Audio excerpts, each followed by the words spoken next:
नमस्कार दोस्तों, कैसे हैं आप लोग। और आशा करता हूँ आप सभी लोग अच्छे होंगे। दोस्तों, आज हम काफ़ी समय बाद शुरुआत करने जा रहे हैं नेगोशिएबल इंस्ट्रूमेंट एक्ट 1881 के अध्याय 2। और इस अध्याय में हम आज पढ़ेंगे सेक्शन 4। और इसके बाद चलो हम शुरू करते हैं सेक्शन 4। और सेक्शन 4 का टाइटल है वचन पत्र। और इसको हम शुरुआत करते हैं। एक बार मैं इसकी रीडिंग कर देता हूँ, फिर आगे हम स्टार्ट करेंगे। वचन पत्र ऐसी लेखबद्ध लिखत है जिसमें एक निश्चित व्यक्ति को या उसके आदेशानुसार या उस लिखत के वाहक को धन की एक निश्चित राशि संदत्त करने का उसके रचयिता द्वारा हस्ताक्षरित अशर्त वचन अंतर्विष्ट हो। तो इसको हम एक्सप्लेन इस तरीके से कर सकते हैं। वचन पत्र एक ऐसी लेखबद्ध लिखत है, एक ऐसी लिखी हुई लेखबद्ध अर्थात लेख से बंधी हुई लिखत है जिसमें एक निश्चित व्यक्ति को अथवा उसके आदेशानुसार या उस लिखत के वाहक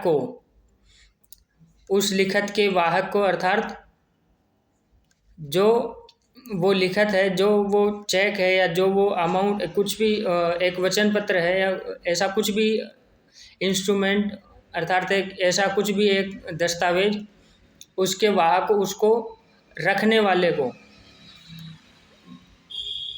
धन की एक निश्चित राशि, एक फिक्स अमाउंट, चाहे वो अमाउंट कुछ भी हो सकता है, उस अमाउंट को संदत्त करने का अर्थात पे करने का उसके रचयिता द्वारा अर्थात उसको लिखने वाले द्वारा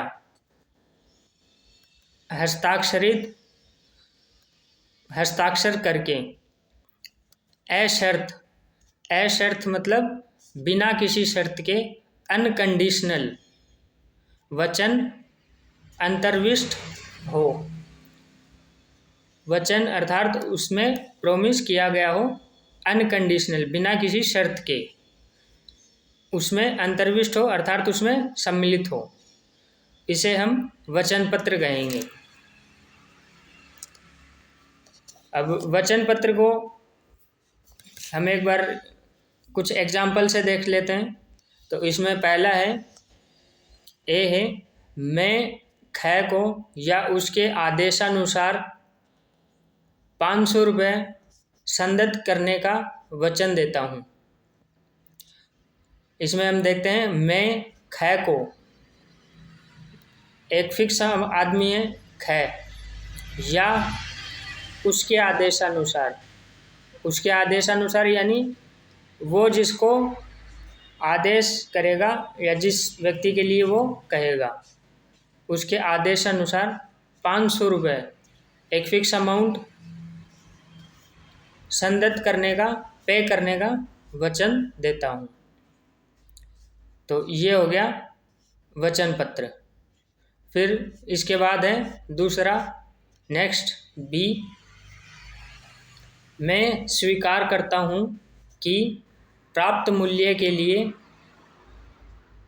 मैं ख का 1000 रुपये का ऋणी हूँ जो मांग पर संदत्त किए जाने हैं। इसमें एक फिक्स आदमी है, वो स्वीकार कर रहा है कि मैं जो मूल्य प्राप्त कर रहा हूँ इसके बदले प्राप्त मूल्य के लिए मैं ख का, एक फिक्स आदमी है उसका एक फिक्स अमाउंट 1000 रुपये का ऋणी हूँ जो मांग पर संदत्त किए जाने हैं। अर्थात जो जब भी मांग होगी उस अमाउंट की, उस पर पे किए जाने हैं। इसके बाद है नेक्स्ट श्री ख में, श्री ख संबोधन कर रहा है कोई, श्री ख मैं आपका 1000 रुपये का देनदार हूँ। तो इस एग्जाम्पल में क्या है कि 1000 रुपये का कह तो रहा है ये, पर इसमें वचन नहीं दे रहा। मतलब ये यही कह रहा है कि हाँ मैं 1000 रुपये का देनदार हूँ, तो ये वचन पत्र नहीं माना जाएगा। फिर इसके बाद है मैं ख को 500 रुपये और वे अन्य सब राशियाँ जो उसे सौद्य होंगी संदत करने का वचन देता हूँ। इस एग्जाम्पल में जो ये बात कही गई है ये वचन पत्र के अंतर्गत नहीं आएगी। ऐसा कारण इसलिए है क्योंकि एक अमाउंट तो इसमें फिक्स है, पर दूसरी जो अमाउंट है इसमें हम जैसे देखेंगे और वे अन्य सब राशियाँ जो उसे सौद्य होंगी, तो अन्य सब राशियाँ इसमें कोई फिक्स अमाउंट नहीं है, तो ये वचन पत्र की श्रेणी में नहीं आएगा। फिर इसके बाद है नेक्स्ट है मैं ख को 500 रुपये उसमें से पहले वह धन काटकर जिसका वह मुझे देनदार हो संदिग्ध करने का वचन देता हूँ। तो इसमें एक अमाउंट तो फिक्स है 500 रुपये, पर इसके बाद अपन देखेंगे जैसे ही उसमें से पहले वह धन काटकर जिसका वह मुझे देनदार हो,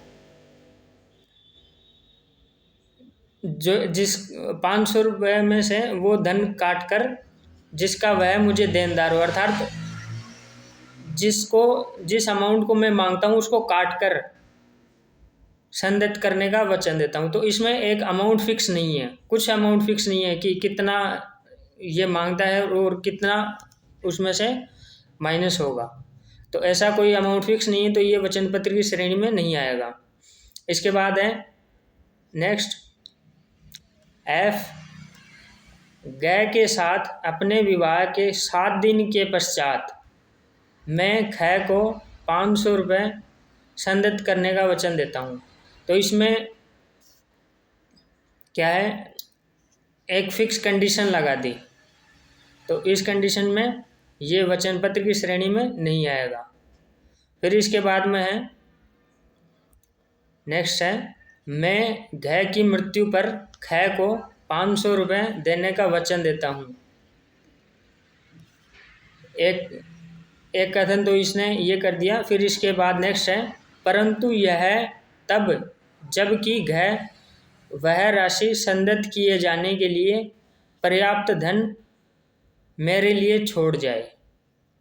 तो इसमें इसका कहना है कि मैं 500 रुपये उसको उसी कंडीशन में देने के लिए बाध्य हूँ या उसी कंडीशन में देने का वचन देता हूँ जब वो मेरे लिए मृत्यु के समय ये अमाउंट देने का, ये अमाउंट जो है ये मेरे लिए छोड़ जाए।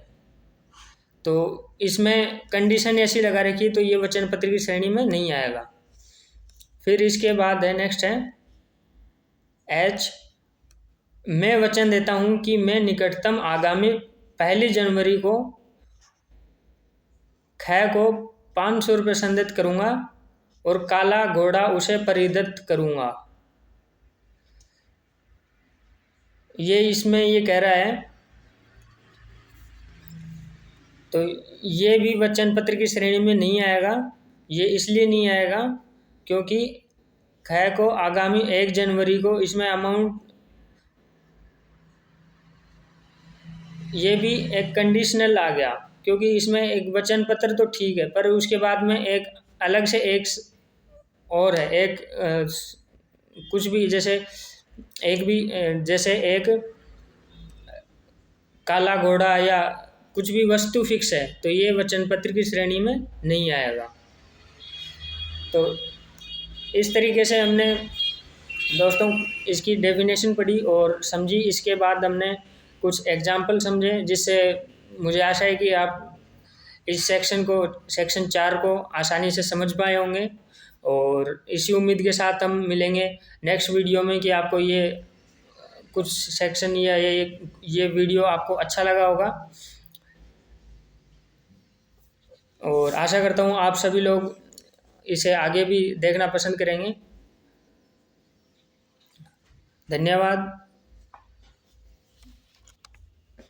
धन्यवाद दोस्तों, और इसी के साथ हम मिलेंगे ऐसे किसी नेक्स्ट वीडियो में। Thank you.